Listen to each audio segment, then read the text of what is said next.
재밌으십니까? 네.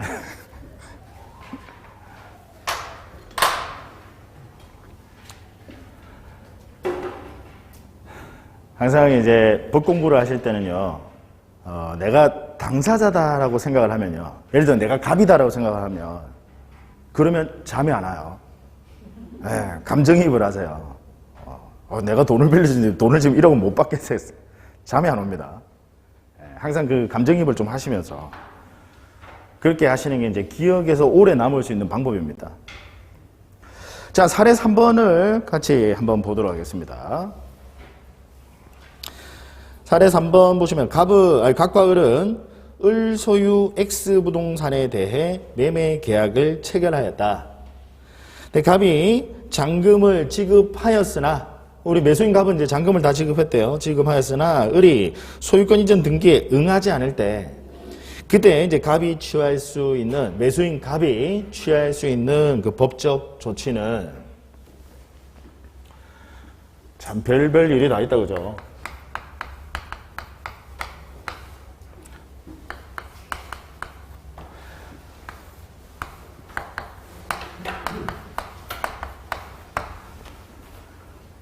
자, 이번에 이제 매수인 갑이요. 갑이 매수인입니다. 매도인 을과 이제 소유자, 이 X 부동산의 소유자 을과 이제 매매 계약을 체결했대요. 근데 갑은 매매 대금을요, 모두 지급해 줬습니다. 돈을 줬는데, 을이 등기를 안 넘겨주는 거예요. 뭐 이런 경우도 있습니다. 뭐 우리 매도인분이 일단 대금부터 주면 내가 그 뭐 빚하고 뭐 이런 거 저당하고 이런 것들 전부 다 말소시키고 소멸시키고, 그리고 나중에 소유권 이전 등기 넘겨줄게. 뭐 이런 경우 얼마든지 있을 수 있습니다. 자, 그러면 이때 갑이 취할 수 있는 법적 조치. 근데 문제는 이제 을이 등기를 안 넘겨준다라는 거예요. 이때 갑이 취할 수 있는 법적 조치는. 항상 제가 자력구제는 허용되지 않습니다. 을 집에 몰래 들어가서 뭐 을의 등기 필증 이런 거 훔쳐나오고 하면 큰일 나요. 자력구제는 허용하지 않습니다. 어디를 통해서요? 법원. 사법부, 법원을 통해서 권리구제를 하셔야 되는데. 자, 문제는요, 상대방이 응하지 않으면 여러분 소송입니다. 상대방이 응하지 않으면요, 응하지 않을 때는 법원에다 소송을 제기하는 거예요. 응하지 않으면 소송인데, 소송, 판결 절차거든요. 변론이라는 걸 거쳐야 돼요. 시간이 무지무지 오래 걸려. 그럼 그 사이에 을이 이걸 다른 사람에게 또 팔아버릴 수도 있잖아요. 빼돌릴 수도 있단 말이에요. 이해하시겠죠, 여기까지? 예. 그러니까 일단 갑 입장에서 봤을 때 소송하기 전에 역시 임시로 붙잡아 놓을 필요가 있다는 거죠. 소송하기 전에 임시로 보전 처분.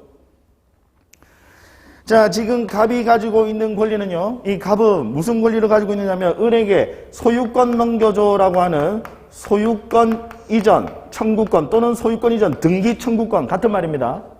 소유권 이전 청구권 또는 소유권 이전 등기 청구권, 같은 말이에요. 갑은 을에게 소유권 이전 등기 청구권을 가지고 있어요. 소유권 넘겨줘라는. 자, 이 권리는 돈 달라고 하는 권리, 즉 금전적 권리입니까? 아니면 비금전적 권리입니까? 비금전이다, 그죠? 그래서 얘는 소유권 이전 청구권은 이건 비금전이다. 돈 달라고 하는 권리는 아니다. 그럼 비금전적 권리에 기초를 해서 상대방의 재산을, 을의 X라는 부동산 재산을 임시로 처분 제한, 붙잡아 놓는다. 보존 처분. 임시로 붙잡아 놓는다. 처분 제한. 뭐라고 하죠? 가처분. 정식 명칭은 뭐라고요? 처분금지 가처분. 그래서 갑은 법원에 가서요, 처분금지 가처분 신청을 합니다. 그래서 가처분 신청을 해요.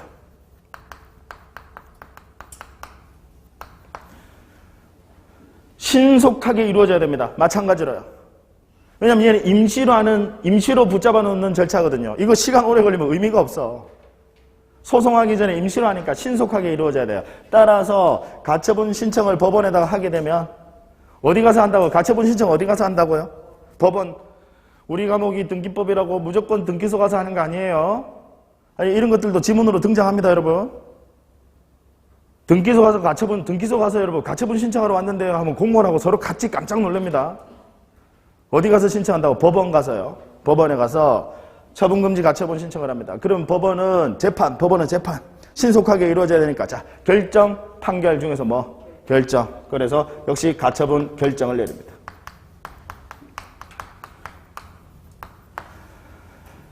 가처분 결정이 내려졌다는 사실은 당연히 공시할 필요 있습니다. 그래야 다른 사람이 보고 안 살 거니까요. 따라서 등기. 우리 부동산에 있어서 제일 좋은 공시 방법은 등기입니다. 그래서 가처분 등기까지.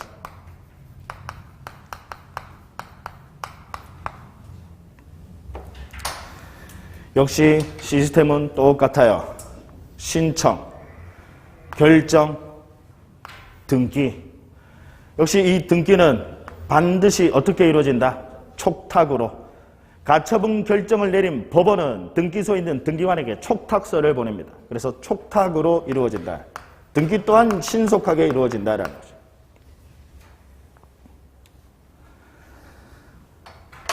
자, 이제 가처분이 되어 있습니다. 이 상태에서요, 이제 갑은 소송을 제기합니다.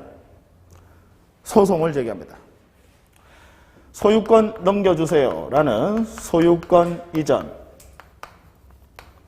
청구 소송을 제기합니다. 우리 소송을 제기하는 사람을 원고, 그럼 원고는 이 사례에서 지금 누구입니까? 갑이다라는 거. 갑이 소송 제기하는 거예요. 매수인이. 돈 줬는데 얘가 등기 안 넘겨주니까. 그 다음 피고는 지금 이 사례에서 피고는 누굽니까? 을이 피고, 매도인. 돈 받아놓고 등기 안 넘겨주니까. 제가 한번 물어볼게요. 높아심에. 우리 매도인 을이 소유권 이전 청구 소송을 제기할 수 있습니까? 여러분, 소송은 아무나 제기하는 거 아니에요. 매도인 을이 얘가 소유권 이전 청구 소송, 지가 원고, 소를 제기합니다.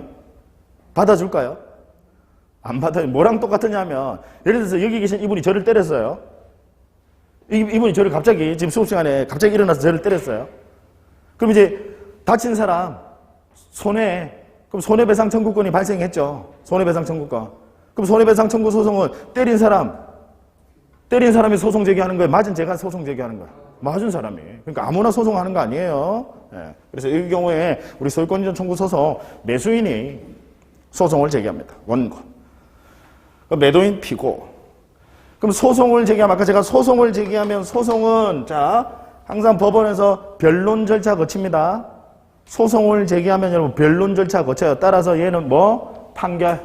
이제 소송을 제기하면 판결이 나와요. 그래서 이제 판결문에 피고 을은 원고 갑에게 X 부동산에 관하여 소유권 이전 등기 절차를 이행하라라고 판결문이 이렇게 나와요. 자, 그럼 판결 받았어요? 그 판결 가지고 중요합니다. 판결 받았거든요. 등기는 어떻게 이루어진다? 단독 신청. 이 소송에서 이기신 분, 지금 갑과 을 중에서 소송에서 이기신 분이 누구예요? 갑, 승소자. 그 승소자가 판결문을 가지고, 항상 등기는 신청주의거든요. 신청의 원칙이에요. 다만 판결 받았을 때는 공동 신청이 아니라 뭐? 단독 신청. 그럼 누가 단독 신청한다고요? 승소자가요. 승소자가 단독으로 신청합니다. 소송에서 진 패소자가 뻔뻔하게 피고 패소자가 단독 신청하는 게 아니라 당연히 누가? 승소자가 판결 가지고 단독으로 소유권 이전 등기를 신청합니다. 그래서 판결문 가지고 등기소 가셔야 돼. 등기소 가셔가지고 소유권 이전 등기를 단독으로 신청합니다.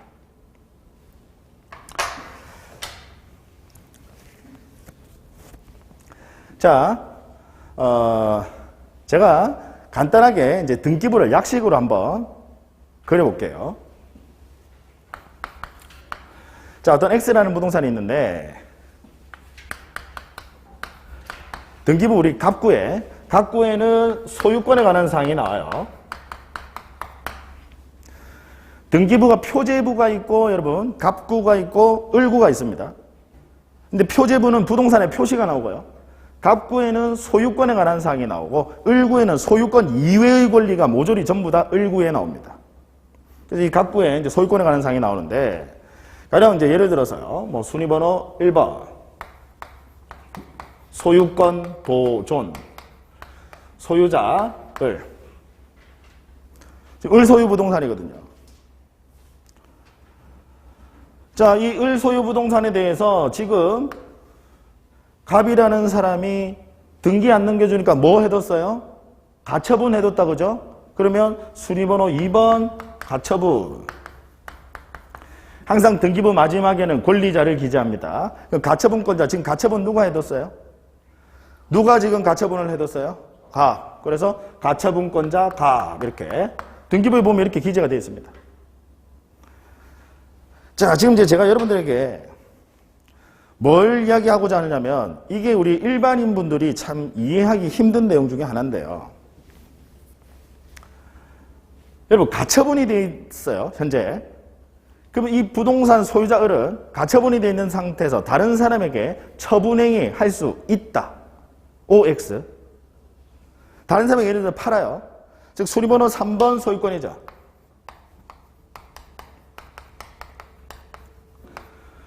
소유자 병. 될까요? 안 될까요? 가처분 등기가 현재 되어 있는 상태에서 다른 사람에게 팔아요. 될까요? 안 될까요? 여러분 생각이 안 될 것 같죠? 네. 됩니다. 됩니다. 여러분, 제가 아까 그랬죠? 지금 가처분이란 거 임시로 한 겁니다. 아직 임시예요. 임시입니다. 법원에서 갑에게 이 갑이 매수인으로서 대금을 다 지급했다라는 사실 아직 법원에서 인정해주지 않았어요. 임시로 한 겁니다. 아까 말씀드린 대로 여러분, 갑이라는 사람은요, 법원에 와서, 법정에 와서요, 소유권 이전 청구 소송을 제기하면 변론 절차를 거치셔야 되고, 그 변론 절차를 하면서 자신의 주장과 입증을 하셔야 돼요. 그러면 이제 판사님한테 이렇게 이야기할 겁니다. 판사님, 저 을과 매매계약을 체결했습니다. 매매계약을 체결했고 대금을 줬는데 을이 지금 등기를 안 넘겨줘요. 그럼 판사는 이렇게, 여러분이 판사라고 생각해 보세요. 생면부지의 사람이 지금 법정에 와서요, 지금 소송을 제기하면서 나 지금 매매계약 체결하고 대금 줬는데 등기 안 넘겨줘요 라고 합니다. 그럼 여러분이 판사라면 확인해 보시겠죠. 그죠? 자, 원고 매매계약 체결한 거 맞습니까? 맞대요. 그럼 입증해 보세요. 매매계약서 제출합니다. 그 다음 다시 원고 정말 을에게, 소유자 을, 매도인 을에게 대금을 다 지급한 거 맞습니까? 맞다라고 합니다. 입증해 보세요. 아까 현금 몇 억 정도는 들고 다니잖아요. 만약에 현금으로 줬어. 현금으로 줬어요. 거기다가 본 사람도 아무도 없어요. 얼마든지 여러분 이런 일이 있을 수 있습니다. 심지어 매매계약서도 분실하는 경우도 있어요. 공인중개사 통해서 거래도 안 했어. 그럴 수도 있지 않습니까, 여러분? 그러면요, 여러분 판사는 신이 아닙니다. 항상 증거에 의해서 재판 판단을 하도록 되어 있어요. 신이 아닙니다, 판사가. 입증하지 못하면요, 판사는요, 주장하는 자가 입증 책임을 지고 있고 그 자가 입증을 하지 못하면요, 패소 판결 내립니다. 신이 아니기 때문에. 설령 대금을 준 건 객관적인 진실이라 하더라도요. 그래서 이런 분들이 여러분 법정에 한번 가보세요. 법정에 사실 그 여러분들 뭐 삶의 이 경험이나 뭐 공부 차원에서요, 한번 법정에 가서 그 재판하는 거, 특히 민사법정에 가서 여러분 재판하는 것들 한번 보실 필요 있다고 생각을 해요. 많은 도움이 됩니다. 이런 분들이 이제 법정에 가면 여러분 뭐라고 하시는지 아세요? 지금 변호사도 선임 안 했어. 막 이런 분들이 법정에 가면 뭐라고 이야기하냐면, 판사님 이제 답답하니까 자기는 진짜 돈 준 거 맞거든. 매매계약 체결하고 돈 준 거 맞거든. 근데 증거가 없어. 답답하니까 판사님 제가 돈 준 사실은 하늘이 알고 땅이 압니다. 뭐 이런 이야기해요. 진짜로 실제로 그렇게 말씀하시는 분들, 뭐 억울하니까 그렇게 하시는 분들 계시거든요. 문제는 아까 말씀드렸지만 하늘은 알고 땅은 안다 하더라도 판사는 몰라요. 신이 아니거든. 패소 판결 열릴 수밖에 없어요. 무슨 이야기인지 아시겠죠? 현재는 가처분돼 있는 상태일 뿐입니다. 아직까지 지금 갑이 뭔가 지금 을에게 확실하게 소유권 이전 청구 소송에서 판결받기 전이란 말이에요. 지금 이해하시겠죠? 이 상태에서 현재 소유자 을은 가처분 등기가 되어 있는 상태에서 현재 소유자 을은 다른 사람 병에게 얼마든지 처분행위 할 수 있다 없다? 있다라는 거. 나중에 뒤집어지는 것은 변론으로 하고요. 일단은 처분행위 할 수 있다 없다? 있다라. 아주 중요하고 역시 시험에 거의 빠지지 않고 출제되는 내용입니다. 반드시 알아두셔야 돼요. 여러분들은 자, 마찬가지로 가압류가 돼 있다. 가압류가 돼 있다. 처분행위 할 수 있다 없다? 현재 소유자는 처분행위 할 수 있다 없다? 있다. 가압류가 돼 있건 가처분이 돼 있건 임시로 할 뿐입니다. 얼마든지 처분행위 가능하다라는 거. 나중에 뒤집어지는 것은 변론으로 하고요. 그래서 만약에 예를 들어서 팔았어, 병에게. 가처분이 돼 있는데 이거 병이라는 사람은 샀어요. 사실 병도 정신 나간 사람이죠. 근데 이런 사람이 없을 것 같습니까? 세상에 등기부 한번 안 보고요. 제가 종종 봅니다, 여러분. 심지어 공인중개사 자격증까지 취득하신 분이 소위 이야기하는 뭐 기획부동산 뭐 여기에 속아가지고 세상에 등기부도 한번 안 보고 내가 사는 그 부동산 토지가 이제 여기 막 개발된다라고 해서 그걸 사요. 등기부도 한번 안 보고 현장에 한번 가보지도 않고요. 그러니까 내가 산 땅이 어디 있는지도 몰라. 여러분 없을 것 같습니까? 실제로 여러분 실무 나가보세요. 종종 봅니다. 어디 있는지도 몰라. 소유자들 중에서요. 땅 팔려고 사무실에 와요. 이 땅 좀 팔아주세요. 와요. 어딘지 물어봐요. 자기도 몰라. 그리고 심지어 공인중개사도 그럼 의뢰한 매도인이 모르는데 공인중개사가 그걸 어떻게 알아요? 그래서 실제로 이 땅인 줄 알고 거래했는데 나중에 알고 보니까 이 땅이 아니야. 종종 있습니다. 등기부도 한번 안 보고 사는 사람들도 있어요. 가처분 돼 있다 하더라도. 내지는 뭐 가처분 돼 있는데 이 을이라는 사람이 병에게 이렇게 이야기하는 거죠. 을이라는 사람이 야 이거 나중에 이 가처분 이거 전부 다 없애 말소시킬 거고 내가 다 정리할 거야. 그리고 얘한테 대금 받고 등기까지 넘겨줍니다. 얼마든지 가능합니다. 그래서 이게 가능하다는 것 자체가 시험에 잘 나와요. 가처분 등기나 가압류 등기가 돼 있다 하더라도 일단 현재 소유자는 처분행위 할 수 있다 없다? 있다라는 거. 중요하다라는 거. 자, 만약에요. 우리 갑이라는 사람이 을에게 소송을 제기해서요. 만약에 갑이 제대로 입증을 못해서 져요. 질 수도 있잖아요. 객관적인 진실이라 하더라도 소송은 질 수도 있거든. 소송에서 져요. 그러면 병이라는 사람은 이제 확정적으로 유효한 소유권을 취득하는 거죠. 만약에 갑이 소송에서 진다면. 그런데 다행히 갑이 소송에서 매매계약을 체결한 사실과 대금을 완납한 사실을 전부 다 입증을 했어요. 그래서 소송에서 이겼어. 그래서 판결문에 피고, 을은, 원고, 갑에게 소유권 이전 등기 절차를 이행하라라고 판결문을 받았어. 그럼 이제 승소 판결을 받았어요. 판결 받으면 어떻게 하셔야 돼? 판결 받으면 등기는 어떻게? 단독 신청. 그래서 승소 판결을 받게 되면 갑은요. 소유권 이전 등기를 단독으로 신청을 합니다. 이 부분도 중요해요. 판결 받으면 단독 신청.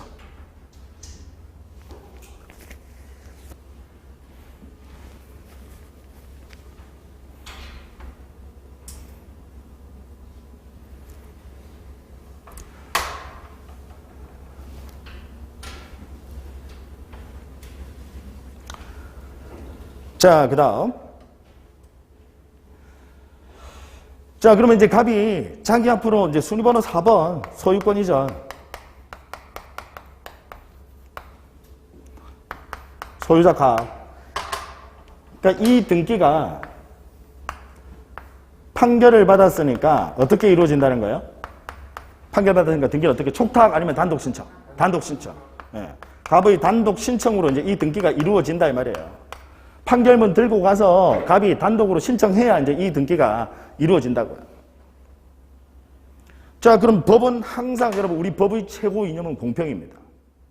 꼭 기억해 두세요. 법의 항상 최고 이념은 공평이다. 여러분, 아까 말씀드린 대로 만약에 갑이 소송에서 졌다라면 병은 확정적으로 이제 유효한 소유권을 취득한다 그죠? 갑이 소송에서 졌다면 제대로 입증을 못해서 졌다면. 근데 갑이 소송에서 이겼어요. 그러면 이 병이라는 사람 이미 가처분이 돼 있음을 알고 산 사람입니다. 가처분 등기가 돼 있거든, 공시돼 있거든. 그걸 알고 산 사람입니다. 보호해 줄 필요 있을까요, 없을까요? 없다는 거. 당연히 상식이다, 그죠? 당연히 보호해 줄 필요 없습니다. 그러면 이 병의 등기는 말소돼야 된다, 이 말이죠. 승소 판결 받았을 때, 누가? 갑이 패소 판결을, 다시 하셔야 잘. 갑이 패소 판결을 받으면 병은 확정적으로 소유권 취득하는데, 다행히 갑이 승소 판결을 받았다. 그러면 병이라는 사람은 보호해줄 필요 없으니까 가처분 이후에 등기된 자니까. 가처분 돼 있으면 알고 산 사람이니까 보호해줄 필요 없다. 따라서 말소돼야 하는 것은 당연한데 이제 여기서 아주 중요한 여러분들 시험에 자주 출제되는 중요하고도 어려운 내용이 나옵니다. 이때 이 병의 등기는 어떻게 말소하느냐. 말소를 하는데 어떻게 말소하느냐. 자, 여러분 잘 생각하세요. 갑이라는 사람이 승소 판결을 받게 되면 아까 판결문을 가지고 등기소에 가서 단독 신청하러 가야 된다 그죠? 판결 받으면 단독 신청이니까. 간 김에 보호해줄 필요 없는 가처분 이후의 등기 말소 신청까지 단독으로 한꺼번에 같이 합니다. 즉 신청서를 2장을 써요. 자기 앞으로의 소유권 이전 등기 신청서와 그 다음에 병의 등기 말소 신청서를 2장을 씁니다. 그래서 이 병의 등기는 단독 신청으로 말소한다. 아주 중요합니다. 가처분 이후의 등기는 단독 신청으로 말소한다. 어차피 승소 판결 받으면 갑은 등기소 가셔야 돼. 항상 판결 받으면 무조건 판결 받으면 단독 신청. 등기소 가셔야 돼. 기계적으로 나야 돼. 판결 받으면 단독 신청. 등기소 판결문 가지고 가셔야 돼. 간 김에 보호해줄 필요 없는 가처분 이후의 등기. 예. 말소 신청까지 한꺼번에 한다. 즉 동시에 같이 신청한다고. 누가? 갑이. 승소 판결을 받은 갑이.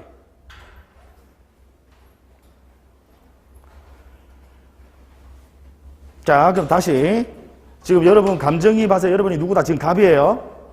매수인 갑입니다. 대금 줬는데 등기 안 넘겨줬어. 그래서 소송하기 전에 일단 뭐부터 먼저 해두시라고요? 가처분. 소송하기 전에 일단 붙잡아 놓으셔야 돼. 아니면 큰일 나요. 가처분부터 먼저 붙잡아 놓고. 그러고 소송 제기했어요. 근데 소송 제기해서 승소 판결을 받았는데 문제는 그 사이에 을이라는 사람이 다른 사람 병에게 팔았다. 다른 사람에게 팔았다. 그러면 나는 항상 판결 받으면 판결문 가지고 어디 가시라고요? 등기소. 판결문 가지고 등기소 가셔야 돼. 그래서 판결 받으면 내 등기를 단독으로 신청하셔야 되는데 단독 신청하는 김에 가처분 이후의 등기, 이거 보호해줄 필요 없는 가처분 이후의 등기, 말소 신청까지 한꺼번에 단독으로 같이 신청한다고. 이해하시겠죠? 가처분권자 갑이. 그래서 신청서를 2장을 쓰시는 거야. 하나는 자기 앞으로의 소유권 이전 등기 신청서, 하나는 이 병의 등기 말소 신청서. 이 2장을 동시에 제출합니다. 등기소에 있는 등기관에게요. 이해하셨죠? 예. 자, 그러면 보세요. 이제 갑이라는 사람은요, 자기 앞으로 등기까지 끝났어요. 이거 단독 신청하는 바람에 이제 순위번호 4번 소유권 이전 소유자 갑으로 등기관이 등기까지 해줬어요. 그럼 이제 갑은 소유권 취득했다 그죠? 갑이 원하는 목적을 다 달성했어요. 갑은 등기하면 이제 소유권 취득하는 거거든. 원하는 목적을 달성했어요. 가만히 보세요. 등기부에 필요 없어진 등기가 남아있어. 뭐예요? 가처분. 가처분 등기 필요 없어졌잖아요. 얘 남아있으면 누군가 살 때 권리관계 보실 때 가처분 돼 있네? 그러면 겁나서 또 안 사고 할 거 아니에요. 필요 없어진 등기 이미 끝났거든요. 갑이 원하는 목적 달성했거든. 근데 필요 없어진 이 등기가 남아있어요. 얘는 법에서 규정을 두고 있습니다. 법에서 규정을 두고 있어. 이 필요 없어진 당의 가처분 등기. 이 해당 가처분 등기 또는 당의 가처분 등기 같은 말입니다. 이 필요 없어진 당의 가처분 등기는 얘는 별도로 말소 신청할 필요 없이 등기관이 직권으로 말소한다라고 법에서 규정을 두고 있습니다. 아주 중요해요.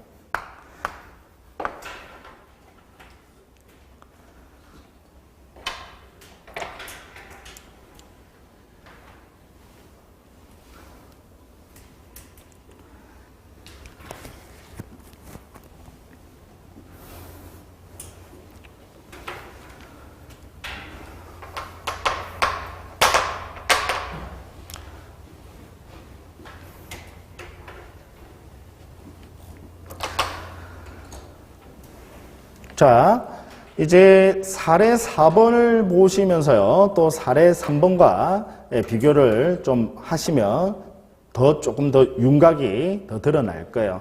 아마 제가 이제 서두에도 먼저 말씀을 드렸었죠. 여러분들 요 내용, 첫 시간인데, 사실 저도 나름 고민을 해요. 이 첫 시간에 너무 어려운 내용을 다루는 것이 여러분들에게 과연 도움이 될까라는 그런 약간의 회의도 가지고 있습니다. 왜냐하면 좀 겁을 먹을 수도 있거든요. 지금 여러분들 오늘 공부하는 이 내용이요. 우리 등기법에서 가장 어려운 내용들을 오늘 지금 보시는 거거든요. 그럼 제가 일부러 여러분들에게 이 등기법에 대해서 거리감을 두게끔 하려고 하지는 당연히 않을 거 아닙니까? 그 목적은 당연히 아니겠죠.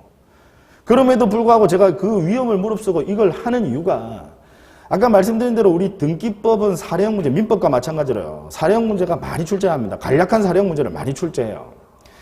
이 출제되는 사례 유형은 이게 다거든요. 근데 이 사례를 여러분들이 이해를 하시려면 우리 등기법에서 나오는 어려운 내용들을 이해하셔야지 이게 이해가 되거든요. 이 사례가 풀어지거든요. 그래서 제일 어려운 내용들, 오늘 뭐 여러 가지 어려운 내용들을 한꺼번에 다 볼 건데 사실 이것만 다 하셔도 등기법은 끝났다라고 해도 과언이 아닐 정도로요. 어려운 내용들을 오늘 지금 다 계속해서 이제 보시게 될 겁니다. 근데 조금 힘드시더라도 참고 요 내용만 여러분들이 잘 자꾸 반복해서 정리를 해두신다면 이제 등기법은 수월하게 나갑니다. 자, 사례 4번을 봅니다. 같이.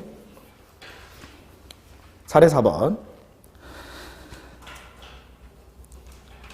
갑소유 X부동산에 을이 혼자서 등기 서류를 위조하여 자기 앞으로 소유권 이전 등기를 격려하였다.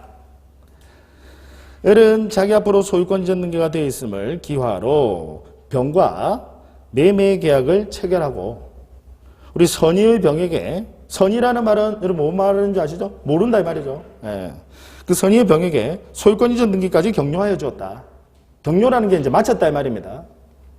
자, 갑이 취할 수 있는 법적 조치는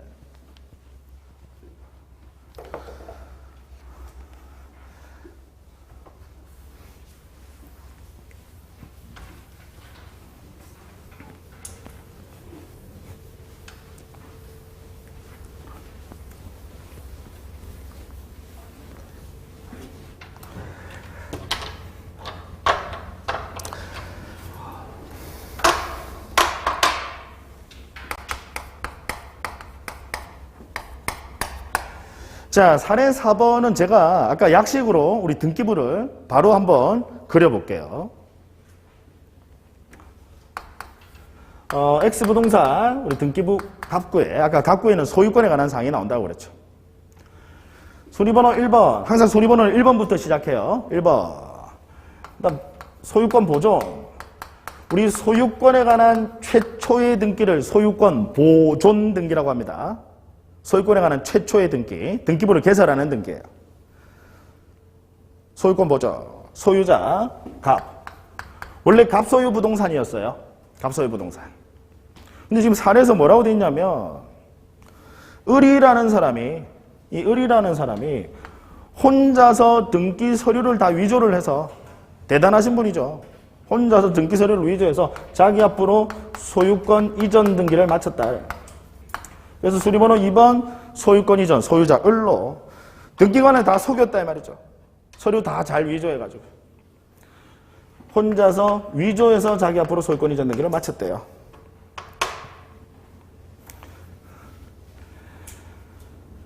뭐 이런 일이 있을까라고 여러분 생각이 드시죠. 사실 실제로 실무를 해보면요. 자기 앞으로 소유권 이전 등기를 위조해서 했다. 정말로 대단하신 분입니다. 전문적인 범죄 집단도 하기 힘들어요. 왜냐하면 나중에 여러분들은 배우실 겁니다. 을 앞으로 소유권 이전 등기를 하기 위해서 누군가가 내 앞으로 소유권 이전 등기를 하기 위해서는요. 그 전 원래 소유자의 등기필 정보 과거의 등기필증이라고 그랬어요. 등기필증 이거 필요하거든요. 그럼 얘 이것도 위조해야 돼. 거기다가 우리 매도인 이제 갑이 지금 을이 지금 샀다라고 주장을 하는 거잖아요. 그럼 이 매도인의 인감증명 특히 이제 그것도 매도용 인감증명 도 위조하셔야 돼. 거기다가 우리 갑의 주민등록 등초본 도 위조하셔야 돼. 위조해야 될 서류가 한두 가지가 아니에요. 그러니까 전문적인 범죄 집단도 하기 힘들다고요. 그래서 사실 실제 사례에서 이런 경우가 가끔씩 등장을 하는데요. 이때 을은요. 전문 범죄 집단이 아니라 을은 누구냐면 갑과의 특수관계인입니다. 누굴까? 아들. 정답이 바로 나오네요. 아들. 제가 딸이 한 건 한 번도 본 적이 없어요. 네. 그래서 보통 이제 저는 이제 그런 이야기를 합니다. 장성하신 아드님이 있으신 분들을 내 소유 부동산, 내가 소유하고 있는 부동산에 있으면 보통 저희 집 같은 경우도 제 아버지가 사실 이해는 되지 않지만 아버지가 왜냐면 이해가 되지 않는다는 게 재산이 그렇게 있으시지도 않은데요. 집에 금고가 있어요. 그것도 아날로그식 금고인데 그 아날로그식 금고 안에 아버지 인감도장과 등기필자 이런 것들을 거기에 다 보관을 하십니다. 그 금고 안에 넣어뒀어요. 모르겠어요. 아버지가 그게 장성한 아들 제가 있어서 겁이 나서 그런지 모르겠는데 그걸 그렇게 해두셨는데 문제는요. 저희 집 같은 경우에 제가 뭐 여담으로 하는 이야기지만 그 금고에 그걸 보관하고 계시면서 그 금고를 열 수 있는 사람이 아무도 없어요. 저밖에 없어요. 참 웃기죠. 제 아버지 한번 가르쳐드려도 못 열어. 그게 어려워요. 막 오른쪽으로 뭐 6번 돌리고 다음 왼쪽으로 5번, 4번, 3번 막 이래가지고 그 번호 맞춰가면서 하는 게 아버지 계속 해봐도 계속 할 때마다 시행착오. 그래서 결국 안 열리면 저한테 연락 와요. 열어달라고.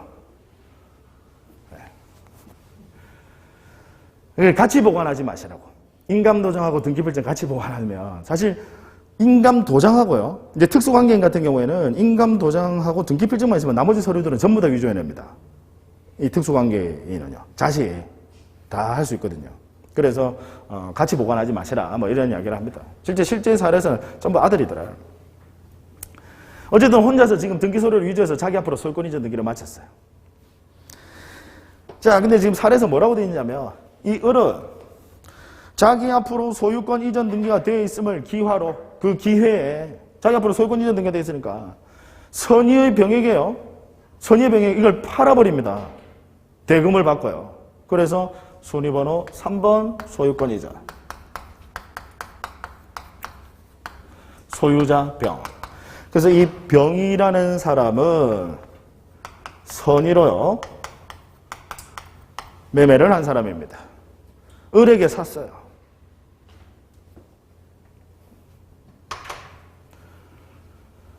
자, 나중에 갑이 이 사실을 알게 됐습니다. 이제 갑이 취할 수 있는 법적 조치는 이제 이게 우리 주어진 지금 사례의 질문 취지입니다. 뭘 하시면 될까? 자, 먼저 우리는 등기법에서 이걸 뭘 해야 될지를 판단하기 위해서 권리관계의 귀속 여부부터 먼저 민법을 통해서 판단해 보셔야 돼요. 그래서 항상 우리 등기법은 민법이 전제, 시발점이 민법이다라고 그렇게 이야기를 하는 겁니다. 민법을 통해서 먼저 권리관계부터 판단을 해 보셔야 돼요. 누가 소유자인지. 자, 여러분. 일단 우리 아직 여러분들은 지금 민법을 제대로 잘 이해하지 못하신다는 전제하에서 물론 여기서 민법 어느 정도 공부하신 분도 계실 수도 있지만 그냥 언뜻 보시면요. 우리 상식의 측면에서 봤을 때 누가 소유자가 돼야 될까요? 여러분. 여러분들 생각 어떠세요? 갑일까요? 병일까요?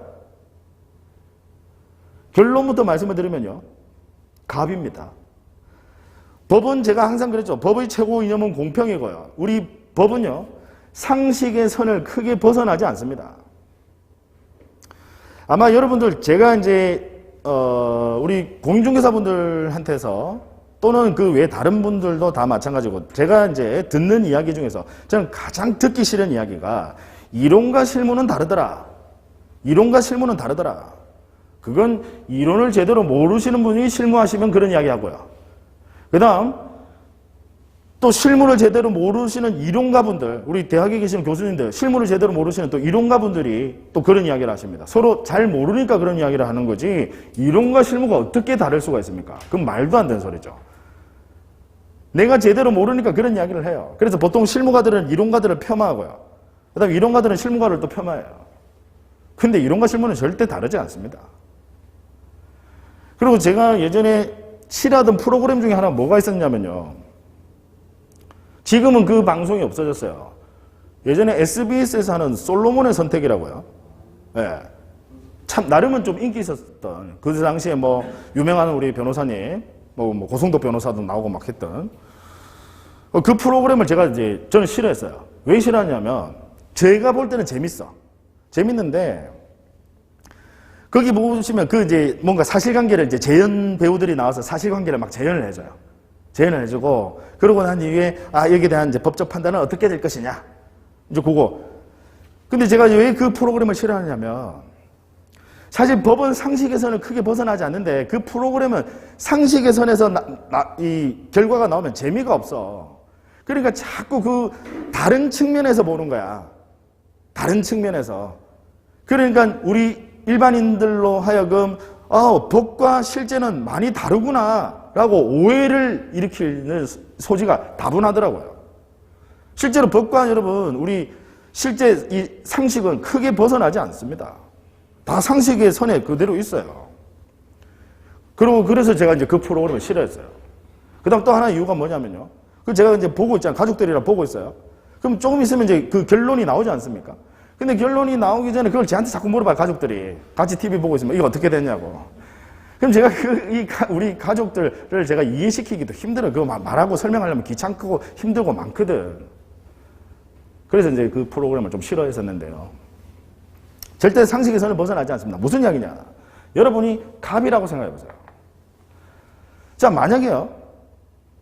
갑이 소유권을 잃고 병이 소유권을 취득한다라고 만약에 우리 법의 결론이 병이 소유권을 취득한다라고 만약에 결론이 나온다면 여기 부동산 소유하고 계신 분들, 어디 가 계셔야 돼? 학원 나오시면 안 돼.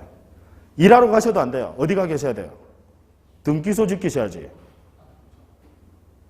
누군가가 나도 모르는 사이에 위조해서 등기를 마치고 다른 사람에게 이걸 넘겨버렸다면 내 소유권을 내가 잃는다라고 한다면, 갑이 소유권을 잃는다라고 한다면 불안해서 어디를 다니시겠습니까?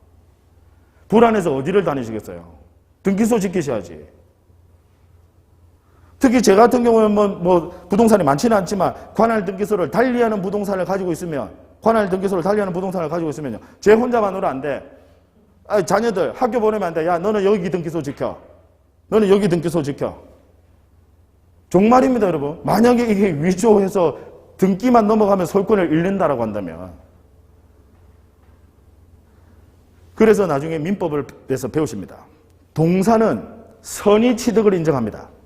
동사는요. 그런데 부동산은 선의 취득을 인정하지 않는다. 이유 아시겠죠? 선의 취득, 부동산도 선의 취득 인정해버리면 아까 이런 문제가 생긴다니까요. 등기소가 계셔야 된다. 여기 아무도 여기 나오고 하면 안 돼. 전부 다 등기소 앞에 지켜야지. 자, 결론은 소유자는 갑입니다. 그러면 이걸 우리는 이제 법리적으로 한번 분석을 해보죠. 왜 소유자가 갑이냐?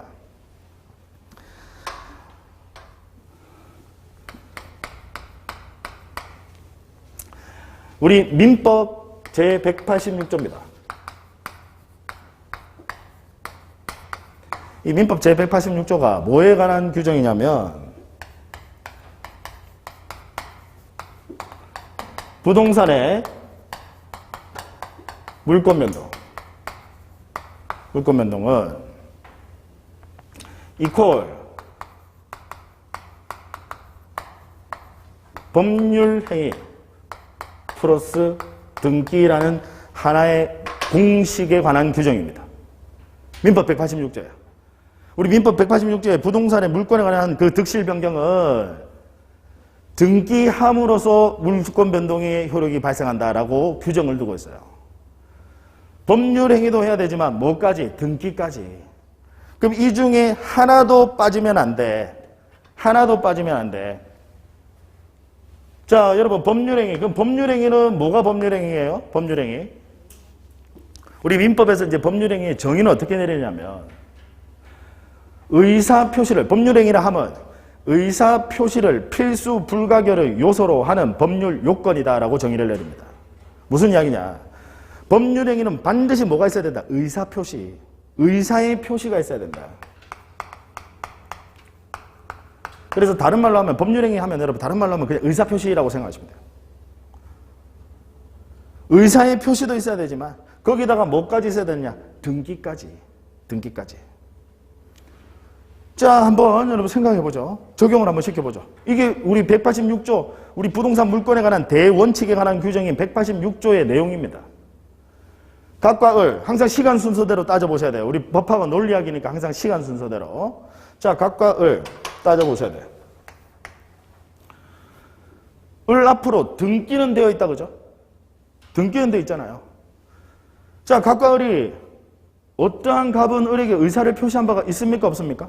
없죠. 을은 혼자서 제가 아까 혼자서 등기소를 위조했다라고 했어요. 갑이 의사를 표시한 바가 있습니까? 없습니까? 없어요. 아예 법률행위 자체가 없네요. 따라서 을로의 소유권 이전이라는 물권 변동은 당연히 일어나지 않습니다. 이해하시겠죠? 법률행위가 없으니까.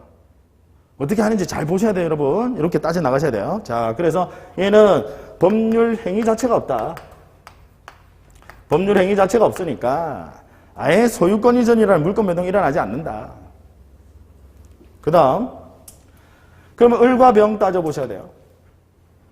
항상 시간 순서대로 을과 병. 자, 을은 병과 매매라는 계약을 체결했습니다. 매매라는 계약. 자, 다시 이쪽으로 오시면 우리 법률행위, 이 법률행위는요 다시 두 가지로 나눕니다. 두 가지. 하나는 채권행위. 채권행위. 그럼 또 하나는 뭘까요? 눈치 빠르신 분들은 아실 것 같은데. 네, 물권행위.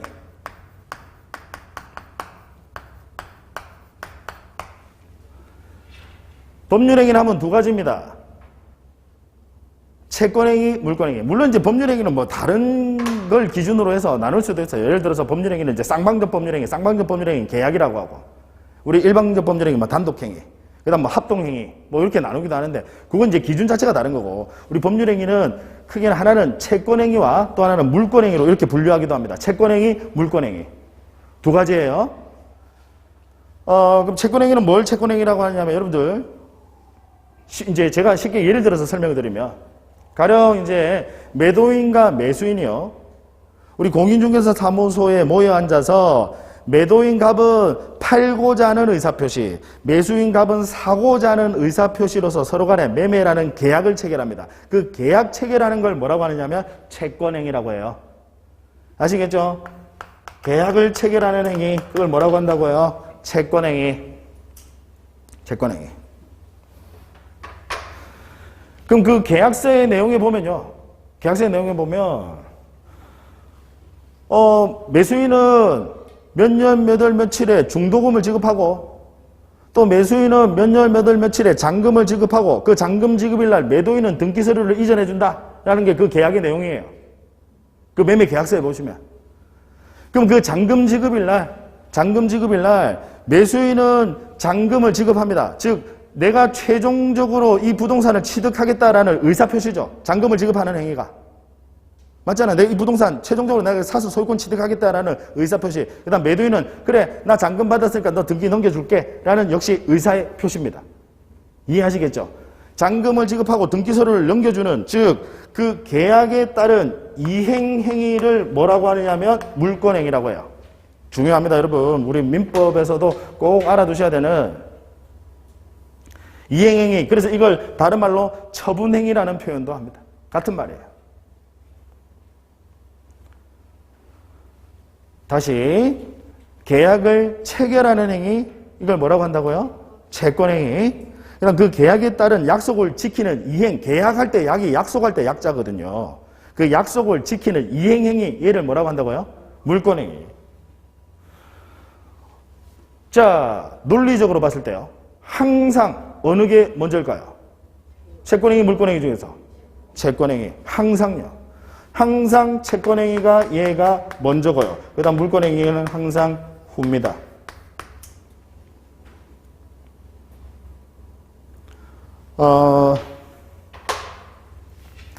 모든 매매가 마찬가지예요. 모든 계약이 다 마찬가지입니다. 항상 채권행위, 그 다음에 그 약속을 지키는 이행행위, 물권행위.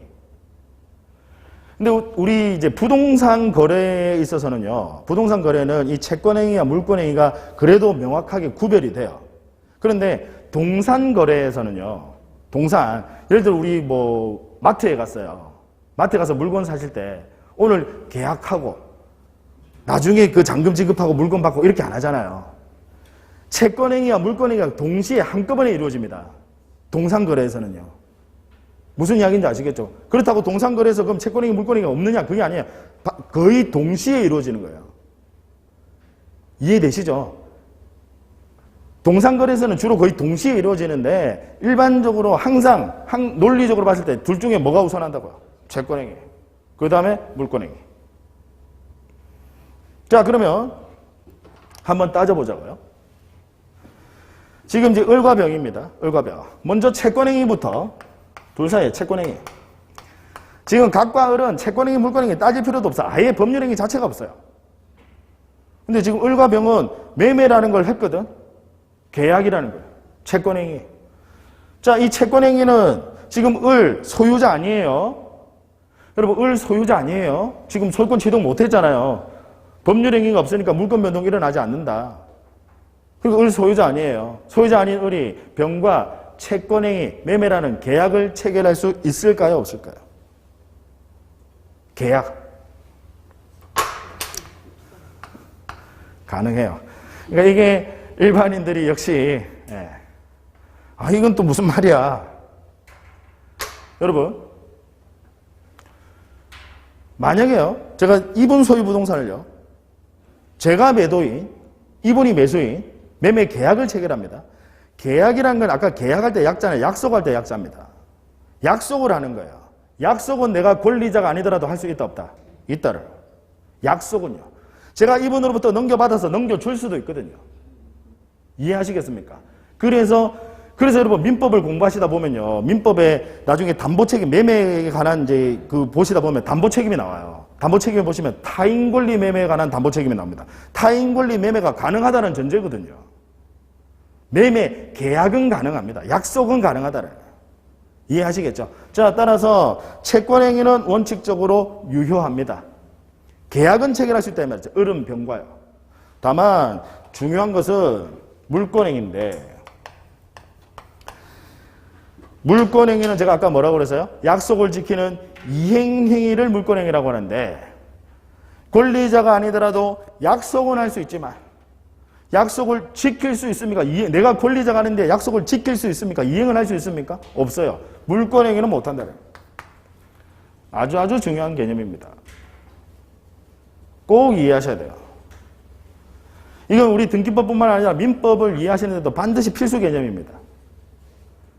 권리자가 아니더라도 계약 체결은 원칙적으로 가능하지만 다만 권리자가 아니면 절대로 이행을 할 수는 없다. 그 약속을 지킬 수는 없다는 거죠.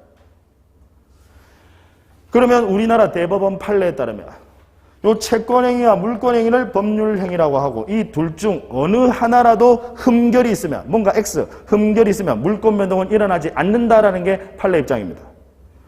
따라서 물권행위에 흠결이 있으니까 역시 병으로의 소유권 이전이라는 물권 변동 또한 일어나지 않습니다. 되셨나요? 네. 자, 그 다음, 그럼 이제 권리관계를 판단하실 때는요, 이렇게 민법 186조에 따라서 판단을 먼저 하시고, 그러고 마지막으로 검토를 해보실 게 있어요. 뭘 검토해 보셔야 되느냐? 선의의 제3자 보호 규정이 있는지. 선의의 제3자 보호 규정이 있는지. 자, 여러분, 병이라는 사람이 위조를 한 사람이에요? 아니에요. 위조를 한 나쁜 당사자는 지금 누구죠? 을이에요. 그럼 얘는 선의의 제3자다, 그죠? 병은. 여기까지 이해되세요? 근데 우리 법에서 위조의 경우에 선의의 제3자를 보호해준다는 규정이 민법 어디를 보시더라도 있느냐? 없어요. 민법 어디를 보시더라도 선의의 제3자 보호 규정이 없습니다. 따라서 병은 선의라 하더라도 보호받지 못한다는. 결국 우리 병의 등기도 무효고요.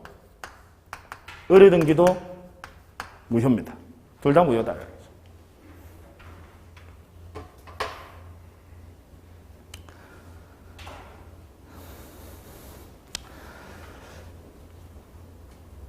자, 여기서 잠깐 쉬었다가 하는 게 나을 것 같아요. 여러분들 지금 계속 하다가는 쓰러질 수도 있을 것 같아서 잠깐 쉬었다 여기서 끊고 다시 좀 리프레시 해가지고 그렇게 다시 이 내용 가지고 계속 이어서 나가도록 하겠습니다. 잠깐 쉬었다 할게요.